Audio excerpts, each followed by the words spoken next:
Hello दोस्तों, welcome back to new video. तो दोस्तों, एक नोटिफिकेशन आउट की गई थी। हिमाचल प्रदेश के लगभग 3 ज़िलों में वैकेंसीज़ आउट की गई थी। डिपार्टमेंट जो रहेगा वो केंद्र सरकार के अधीन डिपार्टमेंट होता है, उसी में वैकेंसीज़ निकाली गई है, जिसकी शॉर्ट फॉर्म हम कहते हैं ECHS सेल, और लॉन्ग फॉर्म होती है इसकी ex serviceman contributory health scheme department of ESW, यानी मिनिस्ट्री ऑफ डिफेंस के अंदर यह एक संस्था जो है वो काम करती है। तो उसी में वैकेंसीज़ निकाली गई हैं आप लोगों के लिए। हिमाचल प्रदेश में ही पोस्टिंग यहाँ पर रहने वाली है। 3 विभिन्न ज़िलों में जो है वो यह वैकेंसीज़ आउट की गई हैं। तो इसमें जो इंटरेस्टेड कैंडिडेट्स होंगे वो अप्लाई करवा सकते हैं, और इसी के साथ कौन-सी पोस्ट आरक्षित है एक्स सर्विसमैन के लिए और कौन-सी पोस्ट जो है वो सिविलियंस भी इसमें अप्लाई कर सकेंगे, वो भी इन्फॉर्मेशन आप लोगों को मैं बताऊँगा इसी वीडियो के अंदर। तो जो भी एडवर्टाइज़मेंट है वो हिंदी में ही प्रकाशित की गई है, तो उसी के माध्यम से आप लोगों को नोटिफ़िकेशन हमारे माध्यम से दी जाएगी।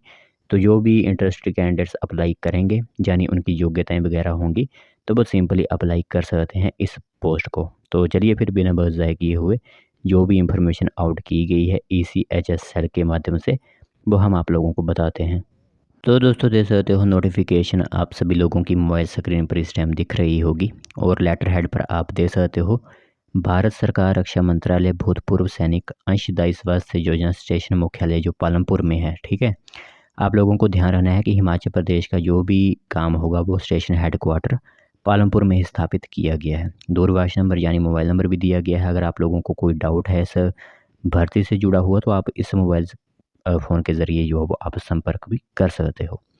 तो जो वैकेंसी निकाली गई है वो 3, जैसे मैंने आप लोगों को कहा कि 3 अलग-अलग ज़िलों में यह वैकेंसी रहेगी। तो एक होगा बड़सर, एक होगा पालमपुर और एक होगा मंडी। ठीक है, इन 3 जगहों पर जो है यह वैकेंसीज़ निकाली गई हैं। तो ECHS पॉलीक्लिनिक अनुसार नियुक्ति संस्थान आप लोगों के यह रहेंगे। ठीक है, सैलरी भी काफ़ी ज़्यादा ही इसमें आप लोगों को दी जा रही है। तो सबसे पहले अनुबंध के आधार पर यह भर्ती होगी, इसका आप लोगों को ध्यान रखना होगा, जो कि पैरामेडिकल और नॉन मेडिकल पदों के लिए यह 1 वर्ष के लिए आप लोगों की अवधि यहाँ पर होगी, यानी सिर्फ 1 साल के लिए आप लोगों को यहाँ पर रखा जाएगा। लेकिन साथ ही साथ कह भी दिया गया है कि 1 वर्ष की अतिरिक्त अवधि भी आप लोगों की यहाँ पर हो सकती है, यानी आप लोगों की जो सेवाएं हैं वो 1 वर्ष से अधिक भी बढ़ाई जा सकती हैं। ठीक है, तो यहाँ पर 3 अलग-अलग तरह की पोस्ट होंगी। सबसे पहले बताते हैं, ऑफिसर इंचार्ज की पोस्ट होगी। इसके लिए स्नातक और कम से कम 5 वर्ष का किसी भी स्वास्थ्य संस्थान में अनुभव या मैनेजर का पद यह आप लोगों के लिए रहेगा। ठीक है, इसी के साथ आप लोगों को बता दें कि इसमें जो अप्लाई करेंगे वो सिर्फ एक्स सर्विसमैन ही अप्लाई कर सकते हैं, क्योंकि लिखा गया है कि भूतपूर्व सैनिकों के लिए यह पोस्ट आरक्षित की गई है। इसमें कोई भी सिविलियन अप्लाई नहीं कर पाएगा। तो यह पोस्ट सिर्फ बड़सर में रहेगी, 75,000 सैलरी मिलेगी इनको। ठीक है, दूसरी बात करें नर्सिंग सहायक की, तो इसमें जो है वो कोई भी अप्लाई कर सकता है, क्योंकि बताते हैं आप लोगों को।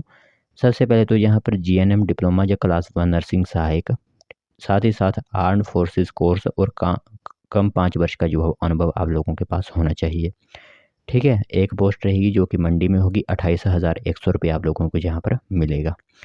तीसरी बात करें फीमेल अटेंडेंट की, जिसमें साक्षर रिलेटेड कम से कम 5 वर्ष सेना या फिर स्वास्थ्य संस्थान का अनुभव, यानी ये जो पोस्ट आप लोगों को दिख रही है, इसमें आप लोग जो है वो अप्लाई कर सकते हैं। इसमें एक्स-सर्विसमैन तो अप्लाई करेंगे ही, साथ ही साथ आप भी सिविलियन भी अप्लाई कर सकते हैं, क्योंकि यहाँ पर लिखा गया कम से कम 5 वर्ष सेना। अगर आप सेना में नहीं थे तो स्वास्थ्य संस्थान का अगर अनुभव है आप लोगों के पास, तो भी आप अप्लाई इसमें कर सकते हो।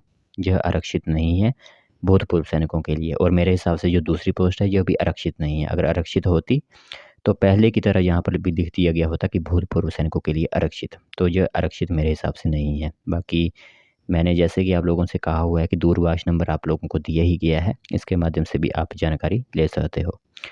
तो इसके लिए जो अंतिम तिथि रखी गई है वो किस तरह की रहेगी, तो अंतिम तिथि रहेगी आप लोगों के लिए, जो कि आप लोगों को फॉर्म जैसे कि तकनीकी योग्यता, चरित्र प्रमाण पत्र, आधार, पैन कार्ड और मेडिकल फिटनेस प्रमाण पत्र, जो आप लोगों के सभी डॉक्यूमेंट्स हैं, वो आप लोगों को पालमपुर में जमा करवाने होंगे, जिसके लिए अंतिम तिथि जो है वो 24 अक्टूबर रखी गई है। और जैसे ही 24 तारीख को आप फॉर्म अप्लाई करवाएंगे, 26 तारीख को आप लोगों का इंटरव्यू होगा, जो कि सुबह 10:30 बजे से लेकर शाम के 2 बजे तक आप लोगों को ECHS कक्ष स्टेशन मुख्यालय पालमपुर में ही होगा, जिसमें कि आप लोगों को उपस्थित होना होगा जो भी इसमें अप्लाई करेंगे। जिसमें साथ ही साथ आप लोगों के पास आपके आपके डॉक्यूमेंट्स भी होने चाहिए। ठीक है, तो जो एक्स सर्विस मैन वाले होंगे उनके पास उनका डिस्चार्ज बुक यानी पीपीओ वगैरह भी होने चाहिए। तो ये एक इंफॉर्मेशन जो है वो आउट की गई है ईसीएस सेल की तरफ से। जो भी इंटरेस्टेड कैंडिडेट्स कोई अगर एक्स सर्विस मैन अप्लाई करना चाहता है या फिर कोई सिविलियन अप्लाई करना चाहता है जिनकी क्वालिफ़िकेशंस हैं जो मैंने बताई, तो वो सिंपली अप्लाई यहाँ पर कर सकते हैं।